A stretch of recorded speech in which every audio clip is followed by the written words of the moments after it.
pumps blood into the arteries by alternative contraction and relaxation. As a result, the pressure arises within the arteries known as blood pressure. The blood pressure is measured with a blood pressure cuff and is recorded as systolic and diastolic. The systolic pressure is the pressure following the contraction of the heart. The diastolic pressure is the pressure while the heart is in the relaxation phase. The normal systolic pressure is 120. The normal diastolic pressure is 80. The blood pressure is considered high when the systolic pressure is higher than 140 and the diastolic pressure above 90.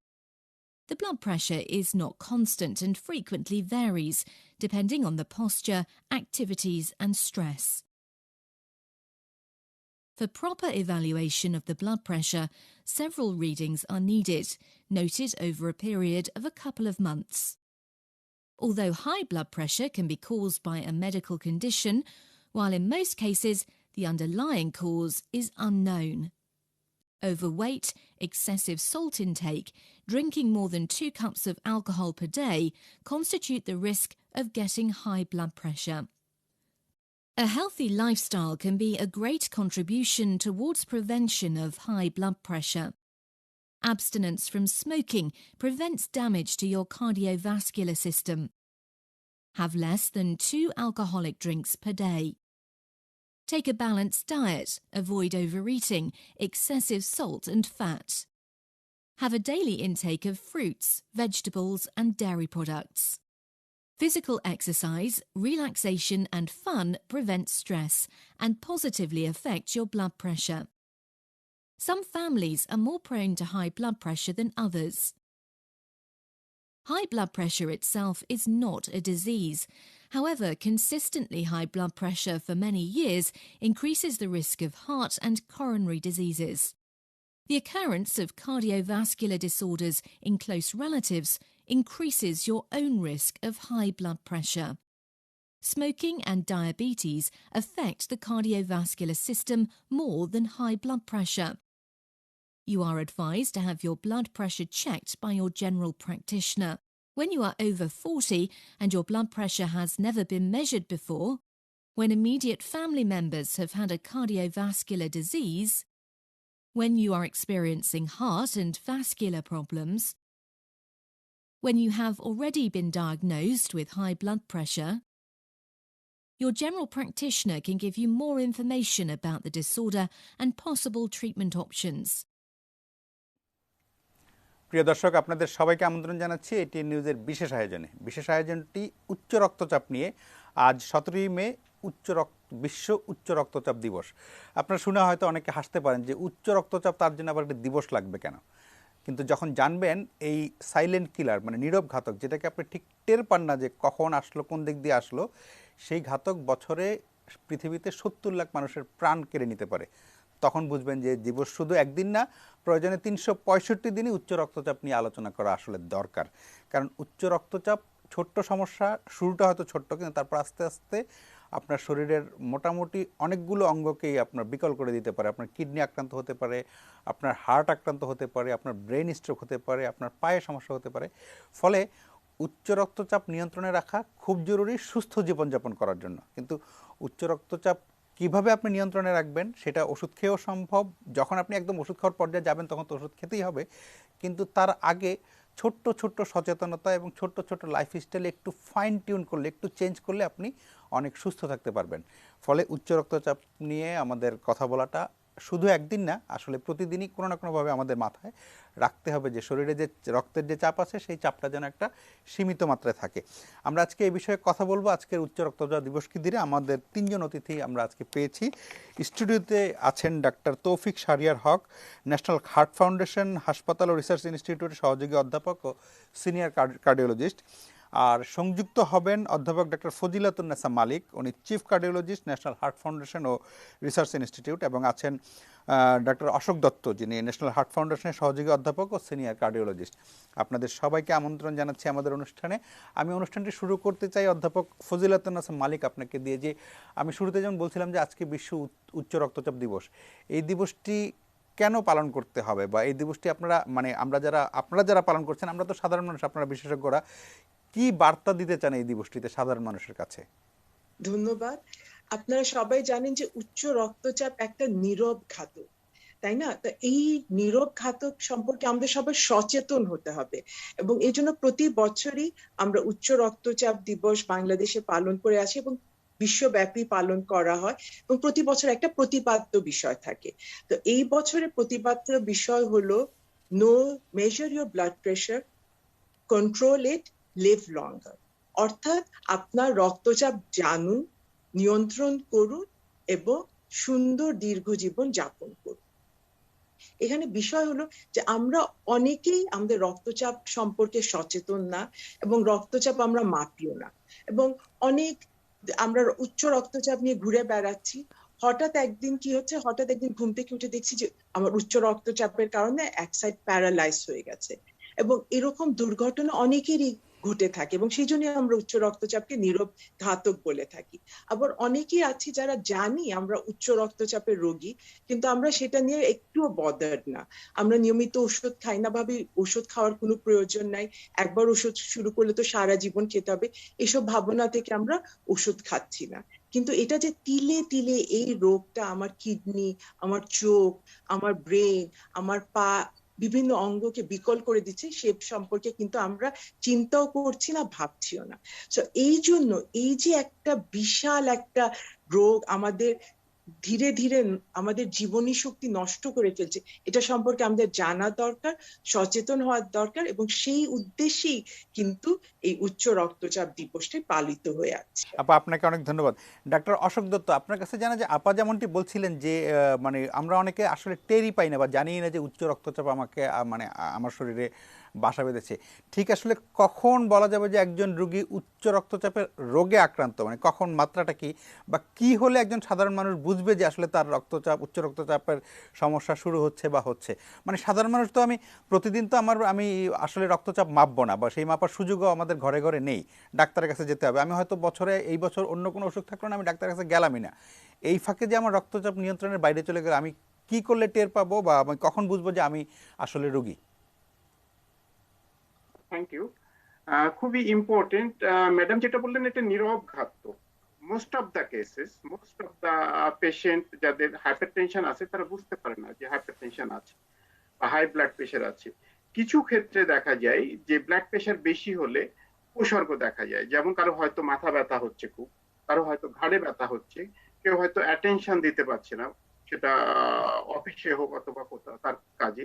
অনেকের ঘুমে অনেক সময় কিছুটা সমস্যা হতে পারে, কিন্তু majority of the patient hypertension এদের দেখা যায় যে কোনো উপসর্গ থাকে না, সেই জন্য এটাকে নীরব ঘাতক বলা হয়। তবে এরকম যদি কোনো উপসর্গ থাকে ডেফিনেটলি সেটা অনেকে হয়তো চিন্তা করেন যে মাথা ব্যথা হচ্ছে একটু প্যারাসিটামল খেলাম, ঘাড় ব্যথা হচ্ছে paracetamol. At the same time আমার মনে হয় সেটা পাশের কোনো প্যারামেডিক্স হোক অথবা কোনো ডক্টর হোক, কাউকে দিয়ে ব্লাড প্রেশারটা মাপা উচিত, স্পেশালি যাদের বয়স 30 বা 30-এর ঊর্ধ্বে। আগে আমরা 40 বলতাম, এখন আমরা একটু কম বয়সীরা বলি আক্রান্ত যে হচ্ছেন। 30 আক্রান্ত হচ্ছে।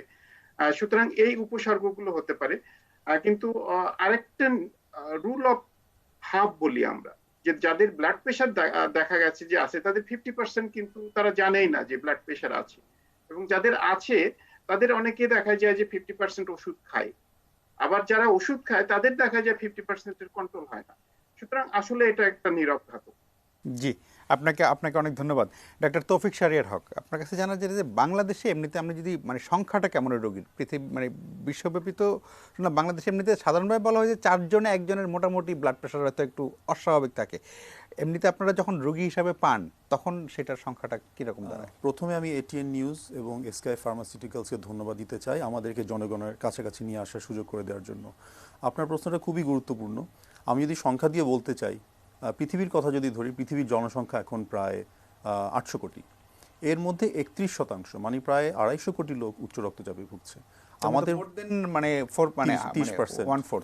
হ্যাঁ, সো আমাদের দেশের জনসংখ্যা যদি 20 কোটি ধরি, 18 বছরের উপরে জনসংখ্যা প্রায় 70%।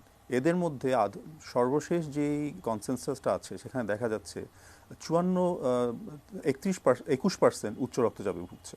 এটা কিন্তু বিরাট, প্রায় 1.5 কোটির কাছাকাছি। কিন্তু সবচেয়ে মজার ব্যাপার হচ্ছে যে কথাটা ম্যাডাম এবং অশোক স্যার বলছিলেন, এদের মধ্যে 54% কিন্তু জানেই না যে তাদের উচ্চ রক্তচাপ আছে। সেটাই সবচেয়ে বড় বিপদ। হ্যাঁ, কারণ এই 54% কিন্তু ভবিষ্যতে অনেক বড় বড় জটিলতা নিয়ে আপনাদের আসলেই কাছে তাই। আসবে। 18% জানে কিন্তু তারা উচ্চ রক্তচাপ নিয়ন্ত্রণ করতে আগ্রহী না। 16% যারা জানে তারা আংশিকভাবে নিয়ন্ত্রণ করছেন এবং শুধুমাত্র 11 থেকে 12% স্ট্রিক্টলি কন্ট্রোল করছেন। কাজেই এই 11-12% বাদ দিয়ে বাকি পুরা শতাংশটাই কিন্তু ঝুঁকির মানে মুখে আছে। ঝুঁকির মধ্যে আছে এবং তারা ভবিষ্যতে আপনাদের কাছে যাবে অনেক বড়, যেটা আপা শুরুতে বলছিলেন যে হঠাৎ করে ঘুম থেকে উঠে দেখবে যে হয়তো পা ফেলতে পারছে না সেটা। তাহলে এই ক্ষেত্রে এই যে এই 51% মানুষ, মানে যারা জানে একটু খামখেয়ালি তাদের একরকম, যারা 51% মানুষ জানলই না তারা আসলে কিভাবে জানবে? এটি একটি বিশাল সমস্যা। আমি যদি উন্নত দেশের সাথে তুলনা করি, তারা হেলথ ইন্স্যুরেন্সের আন্ডারে আছে, তাদেরকে ইন্স্যুরেন্স রিনিউ করার জন্য প্রতি বছর একবার মেডিকেল চেক আপের সম্মুখীন হতে হয়। এই জিনিসটা আমাদের দেশে নেই। আমরা কখনোই লোকজনকে বাধ্য করতে পারি না যে আপনি বছরে একবার বা দুইবার, বা এই বয়সে হলে দুবার, এই বয়সে হলে একবার আপনি চিকিৎসকের কাছে গিয়ে আপনার একটা জেনারেল চেক আপ করবেন। সেটা করলে হয়তো খুব সহজেই আমরা 51%কে ধরতে পারতাম। আমি যদি ওই জেনারেল চেক আপের, কারণ জেনারেল চেক আপ করতে গেলে ধরেন 8-10 হাজার টাকার একটা প্যাকেজের ব্যাপার থাকে, সেটা যদি বাদও দিই, একদম গ্রামেও কিন্তু মানে ব্লাড প্রেশার মাপা, মানে গিয়ে ধরেন মানে অনেক সময় বিনা পয়সায় একটু রিকোয়েস্ট করলে হয়তো ব্লাড প্রেশারটা মেপে দেওয়া সম্ভব। সেইটাকে আমরা আমাদের যে কমিউনিটি ক্লিনিক নানাভাবে যে নেটওয়ার্ক আছে, মানুষ যদি যায় একজন ডাক্তার ব্লাড প্রেশার মেপে দিবে, তার জন্য তাকে নিশ্চয়ই 500-1000 টাকা দিতে হবে না। এখানে এই কথাটা আপনার সাথে আমার একটু মতৈক্য দুটোই আছে। দেখা যাচ্ছে কমিউনিটি ক্লিনিকে যারা যাচ্ছেন তারা বিভিন্ন সময়ে বারবারই বিভিন্ন সমস্যা নিয়ে আসছেন, কিন্তু এই 51%-এর মধ্যে একটি বিশেষ অংশ তারা কখনোই কিন্তু ডাক্তারের শরণাপন্ন বা কমিউনিটি ক্লিনিকে তারা যাচ্ছেন না, তাদেরকে আসতে আমাকে বাধ্য করতে হবে। আমরা এটাই বলছিলাম যে স্বাস্থ্যকর্মীদেরকে একদম ইউনিয়ন পর্যায়ে স্বাস্থ্যকর্মীদেরকে আমরা রক্তচাপ মাপার প্রশিক্ষণ দিয়েছি। তাদের কাছে গেলেই কিন্তু উনি জানতে পারেন যে ওনার রক্তচাপ উচ্চ কি না, কিন্তু তাকে কমিউনিটি ক্লিনিকে আসতে তো বাধ্য করতে হবে। হ্যাঁ, মানে না গেলে তো আমি আসলে জানতেই পারবো না সেটাই। জি, আপনাকে ধন্যবাদ। অধ্যাপক ফজিলাতুন্নেসা মালিক, যেটা আমরা শুরু মোটামুটি জানলাম যে মানে রক্তচাপ আছে বা নেই, বা একদম প্রথম দিকে যদি ধরা যায় তাহলে তো অনেক সমস্যার সমাধান হয়ে যাবে। কিন্তু যখন নাকি এই যে 51% মানুষ জানলই না যে তার রক্তচাপ আছে, কিন্তু উনি কিন্তু একটা পর্যায়ে গিয়ে নানা রকমের জটিলতা নিয়ে ডাক্তারের কাছে যাবে, সেই পরবর্তী জটিলতাগুলি কি কি ধরনের হতে পারে? এখন একজন যদি উচ্চ রক্তচাপের রোগী হয়, তার অনেকেরই কোনো উপসর্গ থাকে না প্রাথমিকভাবে, কিন্তু পরবর্তীতে কিছু উপসর্গ থাকতে পারে। এই লক্ষণগুলো যদি আমি আমার দেহে দেখি, তাহলে অবশ্যই দ্রুত একজন চিকিৎসকের কাছে গিয়ে বা ইভেন নিকটস্থ স্বাস্থ্যসেবা কেন্দ্রে গিয়ে প্রেশারটা মাপা উচিত। এখন লক্ষণ কি?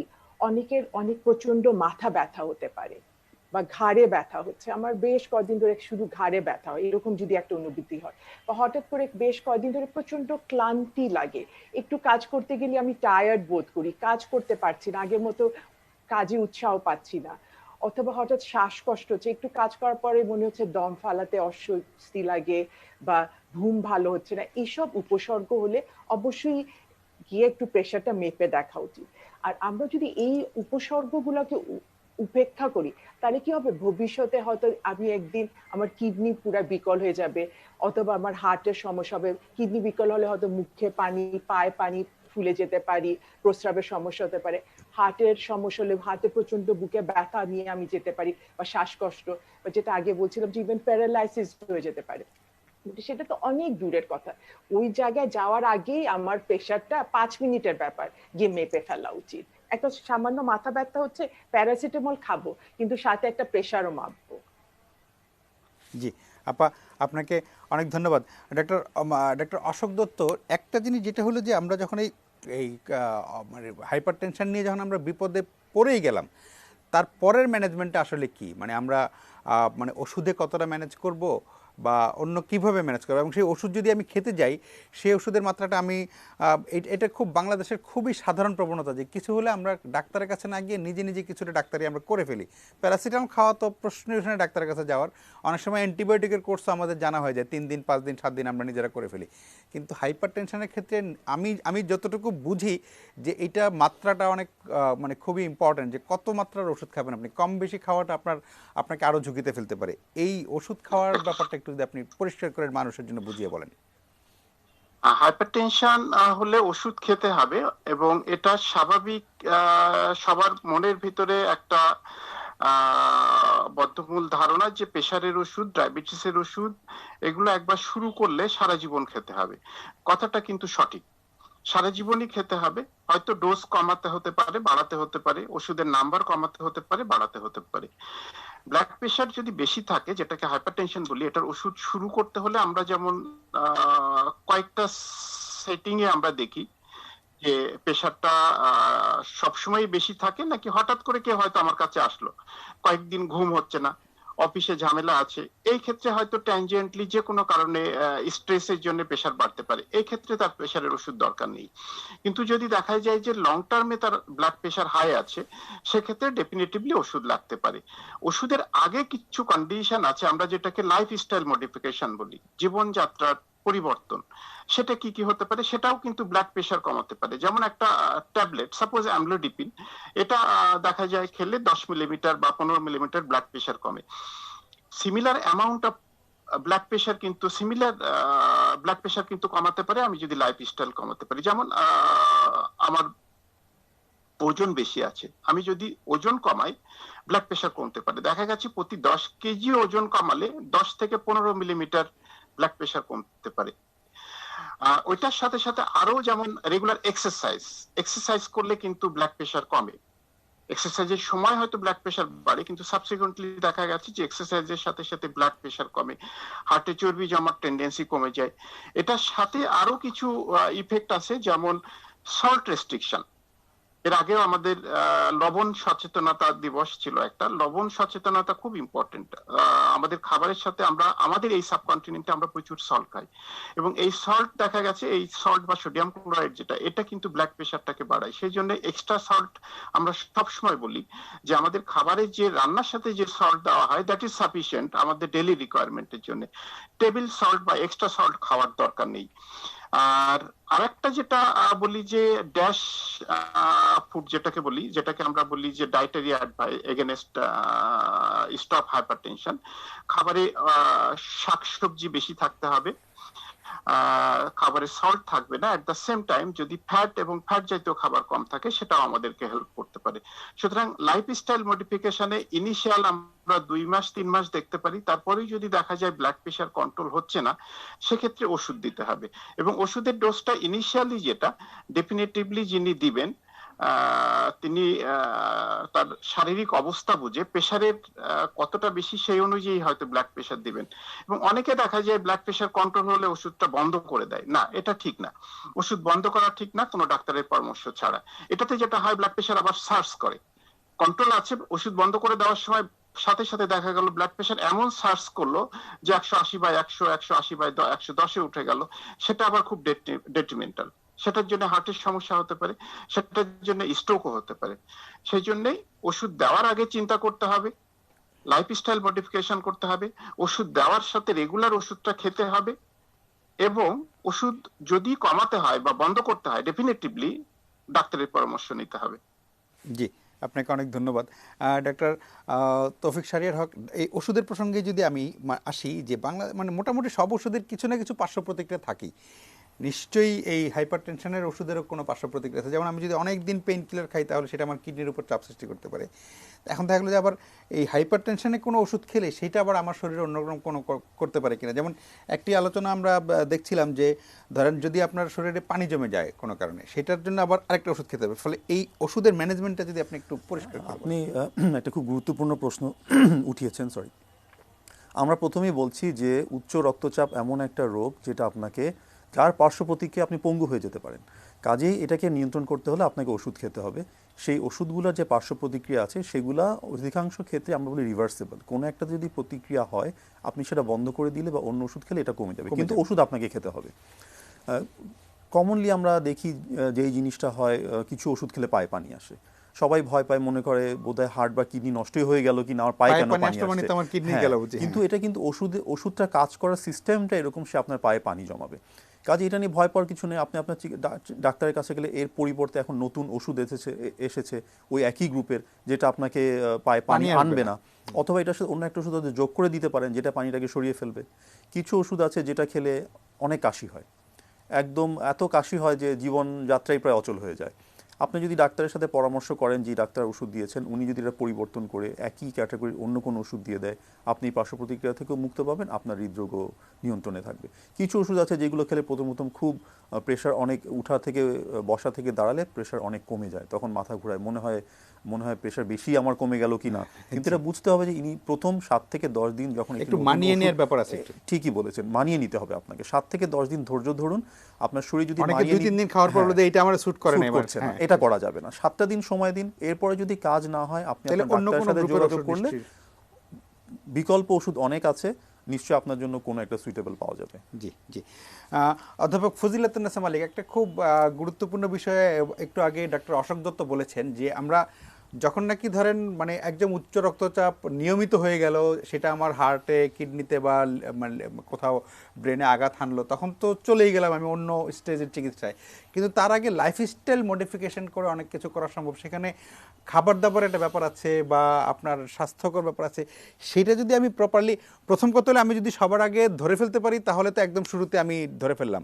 তারপর যদি লাইফস্টাইল মডিফিকেশন করে অনেকটা কন্ট্রোল করতে পারি তাহলে আর আমাকে পরের যেই কিডনি, হার্ট বা ব্রেন ওই রকম ঝুঁকিতে যেতে হয় না। ফলে আমি শুরুর দিকটা কিভাবে ম্যানেজ করব, আমি পরের দিকটা ওষুধপত্র ওইদিকে আমি যদি পরে যাই, আগের দিকটা ম্যানেজ করার ক্ষেত্রে আপনার পরামর্শ কি? এখন আসলে এটা খুবই গুরুত্বপূর্ণ প্রশ্ন এবং আমার মনে হয় যে এটা আমাদের প্রত্যেকের জন্য এটা প্রযোজ্য, যার উচ্চ রক্তচাপ হওয়ার সম্ভাবনা আছে তার জন্য, এবং যে একটা সুন্দর স্বাভাবিক জীবনযাপন করতে পারে প্রত্যেকের আমার মনে হয় লক্ষ্য থাকা উচিত একটা stress free discipline life lead করা, তাই না? আপনার সময় মতো খাওয়া, সময় মতো ঘুমানো, আজকাল তো আমরা সেগুলো করছি না, তাই না? আমরা একটা স্ট্রেসফুল লাইফ, এই যে শহরের জীবনে, তাই না, সবসময় একটা স্ট্রেসের মধ্যে আছি, আমরা ছুটোছুটি করছি, যখন বিশ্রাম নেওয়ার প্রয়োজন সেটা নিচ্ছি না, যখন খাওয়ার প্রয়োজন সেটা করছি না, যখন ঘুমানোর প্রয়োজন সেটা করছি না, তাই না? তো আমার একটা ডিসিপ্লিন লাইফস্টাইল লিড করতে হবে, সবার জন্য এটা প্রযোজ্য, সে শুধু উচ্চ রক্তচাপের রোগী তা না। তারপর আমার সুষম খাবার খেতে হবে। এখন কিন্তু আপনি দেখেন আমরা কিন্তু খুব প্রসেসড ফুডের দিকে ঝুঁকে পড়েছি। বাচ্চারা সবাই কি আপনাকে, হ্যাঁ, সেই ফাস্ট ফুড খেতে চায়, তারা কেউ এখন নর্মাল খাবার, আমরা মাছে ভাতে বাঙালি, কিন্তু এখন তো আমরা সেটা না, আমরা এখন বার্গার, তারপর সফট ড্রিঙ্কস এগুলো পছন্দ করছি, তাই না? তাহলে আমার আগের খাবারের অভ্যাসে যেতে হবে, বেশি করে শাকসবজি খেতে হবে, রোজ আমাদের বিশ্রাম করা দরকার, ঘুমানোর যে প্রয়োজন সেটা সময় মতো করা, সেটা করতে হবে, আমার এক্সারসাইজ করতে হবে। ডক্টর অশোক দত্ত অলরেডি বললেন যে আমাদের প্রত্যেক দিন অন্তত আধা ঘন্টা করে এক্সারসাইজ করা দরকার। আপনি শুধু জাস্ট একটু পায়চারি করুন, এখন কিন্তু আমরা কেউ এক্সারসাইজ করি না। আমার এইখান থেকে একটু মোড়ে যেতে হবে, আমি কিন্তু একটা রিক্সায় চেপে উঠে বসি, আমার হাঁটার অভ্যাসটা করতে হবে। এইসব জিনিস যদি আমরা নর্মাল, এই যে ছোট ছোট অভ্যাস, এগুলো যদি আমরা একটু চেঞ্জ করি, আমরা কিন্তু আমাদের লাইফে একটা ব্যাপক চেঞ্জ আনতে পারি। লাইক আমরা, অশোক বললেন অলরেডি, আমরা যদি ওজন 1 কেজি কমাই, আমার 1 মিলিমিটার ব্লাড প্রেশার কমবে, 10 কেজি কমালে আমার 10 মিলিমিটার ব্লাড কমবে। এটা একটা যে কোনো ভালো ঔষধের মতোই কাজ করবে। তো এইসব দিকগুলো আমাদের নজর দিতে হবে। জি আপা, মানে এইসব নিয়ম কানুন মানলে তখন কিন্তু আপনাদের রোগী অনেক কমে যাবে, অনেক কমে যাবে, সেটা ভালো খবর অবশ্যই। জি, ভালো খবর অবশ্যই। জি, ডাক্তার অশোক দত্ত, যেটা আমরা মানে বুঝতে পারলাম যে মানুষকে একটু সচেতনতাটা খুব জরুরি, যে মানে ডাক্তারের কাছে মানে এমনিতে তো বছরে একবার যাওয়ার কথা বলা হয় একটা বয়সের পরে, কিন্তু সেটাও যদি গ্রামের মানুষ যেতে না পারে তাহলে অন্তত ব্লাড প্রেশার মাপার জন্য যাতে যায়, সেটার মানে সেই সচেতনতাটা তৈরি করার জন্য মানে আমাদের মিডিয়ার ভূমিকা আছে। কিন্তু আমি বললে তো মানুষ শুনবে না, আপনি বললে শুনবে। আপনারা কিভাবে এটা আরো সাধারণ মানুষের কাছে আরো বেশি করে পৌঁছে দেওয়া সম্ভব? এটা আসলে জাতীয়ভাবেই এটা উদ্যোগ নিতে হবে, এক। আর 2 নাম্বার হচ্ছে ডায়াবেটিস, যেমন বিভিন্ন ডায়াবেটিস সেন্টার যেটা আছে আমাদের, এরকম বিভিন্ন জায়গায় আছে, এখানে কিন্তু স্বাভাবিকভাবেই যখন ডায়াবেটিস চেক করতে যায় তখন কিন্তু ব্লাড প্রেশারটাও চেক করে দেয়, প্লাস ক্রিয়েটিনিন বা কিডনি ফাংশনটাও চেক করে দেয়।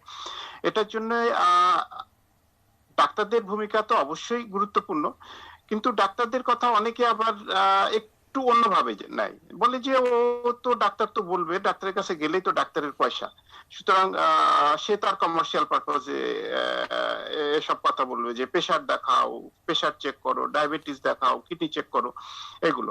সেক্ষেত্রে আপনাদের ভূমিকা মানে মিডিয়ার ভূমিকা কিন্তু যথেষ্ট। আমি একজন হয়তো সরাসরি একজন বা দুইজন রোগীর সাথে কথা বলতে পারি, দুইটা ফ্যামিলির সাথে আমি উপদেশ দিতে পারি, দুইটা ফ্যামিলিকে, কিন্তু মিডিয়া কিন্তু একটা বিশাল ভূমিকা পালন করতে পারে, সেটা সংবাদের মাধ্যমে হোক অথবা সেটা অ্যাডভার্টাইজমেন্টের মাধ্যমে হোক, যে কোনো ভাবে হোক, এটা খুব গুরুত্বপূর্ণ। কিন্তু এখন যেমন করোনাকালীন সময়ে মিডিয়া বিশাল একটা ভূমিকা পালন করছে, কিভাবে সোশ্যাল ডিস্টেন্সিং করতে হবে, কিভাবে হাত ধুতে হবে, কিভাবে মাস্ক পরতে হবে, এরকম ভাবে হাইপারটেনশনও কিন্তু মিডিয়ার একটা বড় ধরনের ভূমিকা আছে। শুধু মিডিয়া না, গভর্নমেন্ট, নন গভর্নমেন্ট অর্গানাইজেশন যারা আছে সবাই কিন্তু সচেতনতা তৈরি করার জন্য যে যার জায়গা থেকে এটা অবশ্যই তাদের ভূমিকা পালন করতে পারেন। জি, আপনাকে অনেক ধন্যবাদ ডক্টর তৌফিক শাহরিয়ার হক। একটা আমাদের এখন একটা কোভিড সিচুয়েশন চলছে ওয়ার্ল্ড ওয়াইড, বাংলাদেশে তো বটেই, এবং আমরা জানি যে এই কোভিড পরিস্থিতির কারণে মানে অন্য অনেক অসুখের প্রতি আমাদের নজরটা একটু কম হয়ে গেছে। সেক্ষেত্রে ধরেন হাইপার টেনশনে যারা ভুগছে তাদের এই করোনার সময়ে কিভাবে ম্যানেজ করবে, তারা তাদের ওষুধটা নিয়মিত খাওয়া উচিত কি উচিত না, বা করোনা আক্রান্ত হলে তখন সে অন্য ওষুধের পাশাপাশি তার ওষুধটা খাবে কিনা। আরেকটা হল যে করোনার ভ্যাকসিন দেওয়ার ক্ষেত্রে এই হাইপার টেনশনের রোগীদের করণীয় কি, এটা করোনা ম্যানেজমেন্টে যদি একটু এটা খুবই গুরুত্বপূর্ণ প্রশ্ন। আপনি আমার সাথে একমত হবেন যে করোনাকালীন সময়ে উচ্চ রক্তচাপ বলে না, অন্য সব রোগীর সাথে আরও দুটো নতুন অনুষঙ্গ এখন যুক্ত হয়েছে। একটি হচ্ছে আতঙ্ক, একটি হচ্ছে বিষণ্ণতা। তো যিনি উচ্চ রক্তচাপে ভুগছিলেন তিনি করোনার আগে যা করতেন এখনও তাই করতে হবে। ওনাকে নিয়মিত ওষুধ খেতে হবে, মাঝে মাঝে রক্তচাপ মাপাতে হবে, ওনার ডাক্তারের সাথে পরামর্শ করতে হবে নিয়মিত, সেটি ইন পার্সন হোক বা অনলাইনে হোক। ওনার খাওয়া দাওয়ার ব্যবস্থা যেমন এর মধ্যে আলোচনা হয়েছে সেদিকে খেয়াল রাখতে হবে।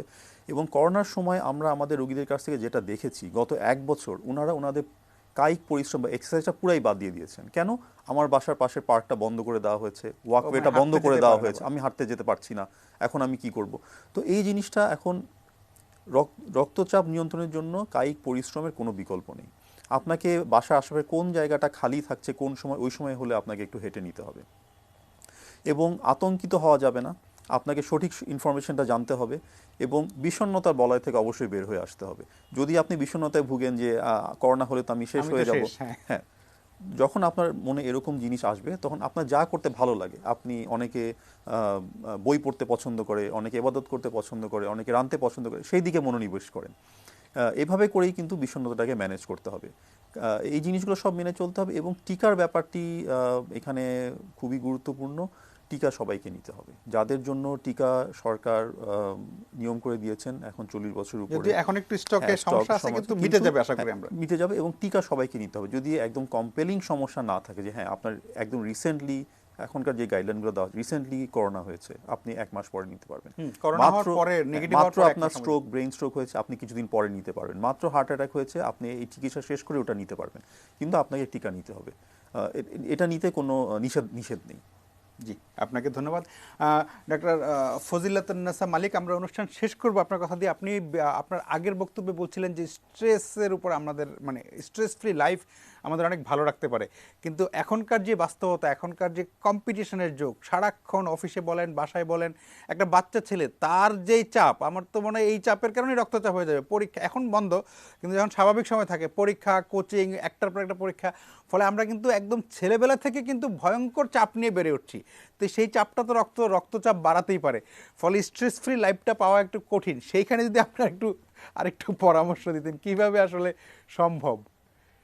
আসলে এখন মানে স্ট্রেস, অসম্ভব স্ট্রেস, পুরো একটা প্রেসার কুকারে থাকার মতো, তাই না? আর একদম ছোট বাচ্চারা, আমরা দেখেন ছোটবেলা মানে মাঠে খেলে বেরিয়েছে, এখন বাচ্চাগুলোর কোচিং, এটা এখন তো আরেকটা স্ট্রেস আমার মনে হয় কোভিডে, যে স্কুলে নিয়মিত যেতে পারছে না। একটা সবাই লাইফ কিন্তু ডিসিপ্লিনড হওয়া দরকার, কিন্তু ডিসিপ্লিনটাও কিন্তু কোভিড এসে আমাদের সবাই জীবনে একটা তোলপাড় করে ফেলেছে, তাই না? ছোট বাচ্চা থেকে শুরু করে যে বয়স্ক, সেও এখন এক্সারসাইজ করতে, হাঁটতে যেতে পারছে না, ডায়াবেটিক এবং প্রেশার রোগী। তো এখন প্রথম যেটা করা দরকার সেটা হলো একসেপ্টেন্স, যে এটা মেনে নিতে হবে যে এই সমস্যার মধ্যেই আমার থাকতে হবে। হ্যাঁ, এখন একসেপ্ট করে যেটা তৌফিক বলল, আমার মনে হয় সেটা খুব গুরুত্বপূর্ণ। আমি যে জিনিসটা করে আনন্দ পাই সেটার দিকে আমার মনোনিবেশ করতে হবে এবং সেটা একাগ্র চিত্তে করার চেষ্টা করতে হবে। এবং আরেকটা জিনিস আমাদের এখানে যেটা যে মাল্টিটাস্কিং, আমরা একই সময় বিভিন্ন কাজ করার চেষ্টা করি। পড়ালেখাও করব, আচ্ছা দৌড় দিয়ে ওইটাও গিয়ে করব, ছুটাছুটি, ওই জিনিস না করে এক একটা কাজ এক একবার করে করে শেষ করার চেষ্টা করবো, মাল্টিটাস্কিং। আর আমার আরেকটা জিনিস মনে যায়, আজকালকার মানে মানুষরা খুব সোশ্যাল মিডিয়ার প্রতি ঝুঁকে গেছে, তাই না? যে আমি সারাক্ষণ ঘন্টার পর ঘন্টা ফেসবুকে এটাতে আমার সময় করছি, তারপরে একটা প্রতিযোগিতা এখানে কাজ করে যে ও এটা করছে, এ কি করছে, এইগুলা থেকে নিজেকে একটু দূরে রাখতে পারলে সোশ্যাল মিডিয়া থেকে, তাহলেও কিন্তু একটু স্ট্রেস কমে। জি মানে সব মিলায় একটা লাইফস্টাইলকে সিম্পল করে ফেলা আমার মনে হয়। জীবনকে যত সিম্পল করতে পারবো তত কিন্তু রক্তচাপ কমে আসবে। জি, আপনাদের সবাইকে অনেক ধন্যবাদ। প্রিয় দর্শক, একদম সহজ কিন্তু আপা, একদম শেষ লাইনে যেটা বললেন, জীবনকে সহজ করে ফেলুন, তাহলে আপনি অনেক দিন বাঁচতে পারবেন নির্ভাবনায়। ছোট্ট কথা, আজকে উচ্চ রক্তচাপ নিয়ে কথা হচ্ছিল, তো উচ্চ রক্তচাপ আপনি টেরই পাবেন না যে কখন। খুব সহজ, আপনি যখনই ডাক্তারের কাছে যাবেন, যে কোনো কারণে ডাক্তারের কাছে যাবেন, গিয়ে প্রথমে বলবেন আমার ব্লাড প্রেশারটা মেপে দিন। অথবা নিশ্চয়ই আপনার পাড়ায় ওষুধের দোকানে বা গ্রামে গঞ্জে মানে ডিসপেন্সারি যে কোনো জায়গায় ব্লাড প্রেশার মাপার মেশিন আছে, চট করে গিয়ে সুযোগ থাকলে একটু ব্লাড প্রেশারটা মেপে নিন। যদি আপনি শুরুতেই ধরে ফেলতে পারেন আপনার রক্তচাপ বেড়ে যাচ্ছে, তাহলে তখনই আপনি যেটা আপা বলছিলেন লাইফস্টাইল ম্যানেজ করে, খাওয়া দাওয়া ম্যানেজ করে, একটু ব্যায়াম করে পুরো জিনিসটা ভবিষ্যতে অনেক বড় বিপদ থেকে বাঁচতে পারবেন। যদি সেটা না হয়, তাহলে যেটা এতক্ষণ আলোচনা হলো, আপনার কিডনিতে সমস্যা হতে পারে, হার্টের সমস্যা হতে, ব্রেন স্ট্রোক হতে পারে, অনেক কিছু হতে পারে যেটা আপনাকে পঙ্গু করে ফেলতে পারে, এমনকি মেরেও ফেলতে পারে। ফলে সচেতন থাকার কোনো বিকল্প নাই। আপনি সবসময় খেয়াল রাখবেন যে আপনার রক্তচাপটা নিয়ন্ত্রণে থাকলো কিনা। ভালো থাকবেন সবাই, সাবধানে থাকবেন। এই আয়োজনে আমাদের সাথে এসকেএফ ছিল, তাদেরকে অনেক ধন্যবাদ এই সচেতনতায় আমাদের মানে সব দর্শকদের সাথে থাকার জন্য।